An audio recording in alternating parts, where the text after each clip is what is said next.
ഇത് മാസ് മോട്ടോഴ്സിൽ നിന്നാണ്. Honda Activa 125 ആണ് വണ്ടി സ്റ്റാർട്ടിങ് കംപ്ലൈൻറ്റ് പറഞ്ഞിട്ട് നമ്മൾ പോയി എടുത്തു കൊണ്ടതാണ്. സ്റ്റാർട്ടിങ് കംപ്ലൈൻറ്റ് എന്ന് പറഞ്ഞാൽ കഴിഞ്ഞ ദിവസമൊക്കെ ഒന്ന് ബാറ്ററിക്ക് ഒന്ന് ചാർജ് ചെയ്ത് പോയതാണ്. പുതിയ ബാറ്ററിയാണ് വണ്ടിയിൽ ഇരിക്കുന്ന ബാറ്ററി, പുത്തൻ ബാറ്ററിയാണ്. അപ്പോൾ നമുക്ക് നിലവിൽ വണ്ടി സ്റ്റാർട്ട് ആവണതിന് ബുദ്ധിമുട്ടല്ല, കാലത്തൊക്കെ സ്റ്റാർട്ടാവും, പിന്നെ വണ്ടി ഓഫായി കഴിഞ്ഞാൽ പിന്നെ എടുക്കാനായിട്ടൊരു ബുദ്ധിമുട്ട്, അതൊക്കെയാണ് മെയിനായിട്ട് പറഞ്ഞിരുന്നത്.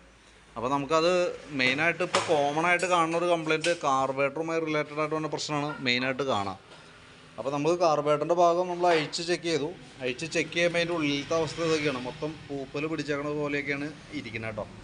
അതേപോലെ തന്നെ ഈ സ്ലോ ജെറ്റ് നോക്കിക്കഴിഞ്ഞാൽ അറിയാം, സ്ലോ ജെറ്റിനകത്തും ഫുള്ള് ഫംഗസ് പിടിച്ചേക്കണ പോലെ വന്നിട്ട് ആ ചെറിയ ഹോളുകളാണ്, ആ ഹോള് മൊത്തം അടഞ്ഞു പോയേക്കണ ഒരു സിറ്റുവേഷനിലാണ് ഇപ്പോൾ നിലവിൽ ഇരിക്കുന്നത്. അപ്പോൾ നമുക്ക് ഈ സ്ലോ ജെറ്റ് എന്തെങ്കിലും നമുക്ക് മാറ്റിയിടണം.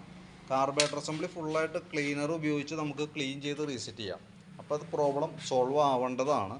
പ്രത്യക്ഷത്തിൽ നമ്മൾ നോക്കുമ്പോൾ ഓടിച്ചൊക്കെ നോക്കുമ്പോൾ നമുക്ക് കംപ്ലയിൻറ്റ് കിട്ടിയില്ല, പക്ഷെ പറഞ്ഞ ലക്ഷണം വെച്ച് നോക്കുമ്പോൾ ഇത് തന്നെയാണ് അതിൻ്റെ മെയിൻ പ്രോബ്ലം. തന്നെയല്ല, ഇപ്പോഴത്തെ ഒരു സാഹചര്യത്തിൽ ഏറ്റവും കൂടുതൽ വരാൻ സാധ്യതയുള്ളതും ഈ ഒരു കംപ്ലയിൻറ്റ് തന്നെയാണ്. അത് പറയാൻ കാരണം എന്താ വെച്ചാൽ ഇപ്പോൾ നിലവിൽ മാർക്കറ്റിൽ കിട്ടുന്നത് E20 പെട്രോൾ എന്നാണ്, എത്തനോൾ മിക്സ് ചെയ്തിട്ടുള്ള പെട്രോളാണ് നമുക്കിപ്പോൾ മാർക്കറ്റിൽ അവൈലബിൾ ആയിട്ടുള്ളത്. അത് ഈ മോഡൽ, പഴയ മോഡൽ കാർബറേറ്റർ വരുന്ന മോഡൽ വാഹനങ്ങൾക്ക് മെയിനായിട്ട് വന്നൊരു കംപ്ലയിൻസ് ആയിട്ട് ഇപ്പോൾ നിലവിൽ ഒട്ടുമിക്ക വണ്ടികളിലും കംപ്ലയിൻറ്റ്സ് കാണിച്ചു തുടങ്ങിയിട്ടുണ്ട്. അപ്പോൾ അതേപോലത്തെ അതിൻ്റെ ഒരു സൈഡ് എഫക്റ്റാണ് ഇപ്പോൾ നിലവിൽ ഇതിന് കാണുന്നത് കേട്ടോ. സാധാരണ ഇത് രണ്ട് രീതിയിലാണ് വരാം, ഒന്ന് മിസ്സിങ്ങിൻ്റെ പ്രശ്നമായിട്ട് വരും, അതേപോലെ റണ്ണിങ്ങിൽ സ്റ്റാർട്ടാവാൻ ബുദ്ധിമുട്ട്, അങ്ങനത്തെ പ്രശ്നങ്ങളായിട്ട് വരും. ഇനി അതല്ലെങ്കിൽ പെട്രോൾ നമുക്ക് ഈ കാർബറേറ്ററിൻ്റെ ഈ അടിയിലത്തെ പൈപ്പ് വഴി പെട്രോൾ ഓവർഫ്ലോ പോകുന്ന കംപ്ലയിൻ്റ് ആയിട്ടും വരാറുണ്ട്.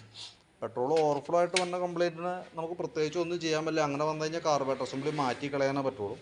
ഈ മിസ്സിങ്ങിൻ്റെ പ്രോബ്ലത്തിന് നമുക്ക് ഈ സ്ലോ ജെറ്റ് ഒക്കെ ഇതേപോലെ ജെറ്റുകൾ ബ്ലോക്ക് ആകുമ്പോൾ അത് നമുക്ക് മാറ്റി യൂസ് ചെയ്യാൻ പറ്റാറുണ്ട്.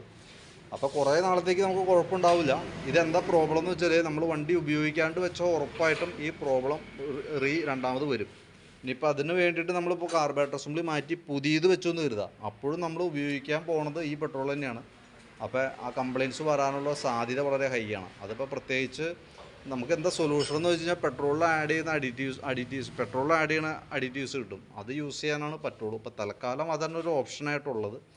ഇപ്പോൾ നമ്മൾ ചെയ്യുന്നത് മൊത്തം ക്ലീൻ ചെയ്ത് നല്ല രീതിയിൽ ക്ലീൻ ചെയ്തിട്ട് റീസെറ്റ് ചെയ്യുന്നുണ്ട്. കാർബറേറ്റർ ക്ലീനർ ഉപയോഗിച്ച് ക്ലീൻ ചെയ്ത് റീസെറ്റ് ചെയ്യാം. പെട്രോൾ ഓവർഫ്ലോൻ്റെ പ്രോബ്ലം ഇല്ലയെന്നുണ്ടെങ്കിൽ ലെക്കാണ്, അത് നമുക്ക് ആ രീതിയിൽ ഉപയോഗിക്കാം. മിസ്സിങ്ങിൻ്റെ പ്രോബ്ലമൊക്കെ ഒരു പരിധി വരെ നമുക്ക് സോൾവ് ആവും.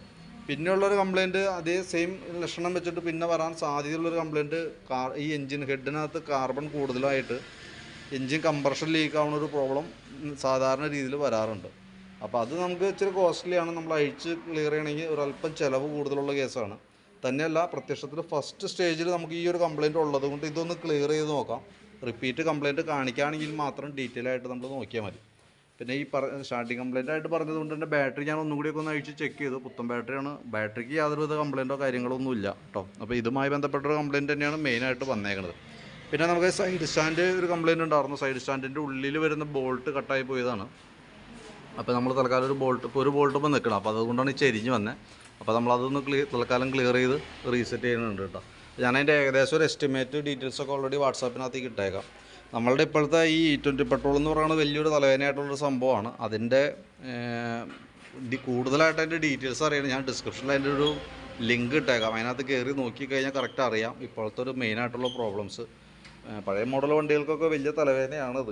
ഇപ്പോൾ നമുക്ക് ഈ രീതിയിലൊക്കെ ക്ലിയർ ചെയ്യാനാണ് പറ്റുള്ളൂ. ഇനി എന്തെങ്കിലും ഒരു സൊല്യൂഷൻ വരും എന്ന് വേണം വിചാരിക്കാനായിട്ട്.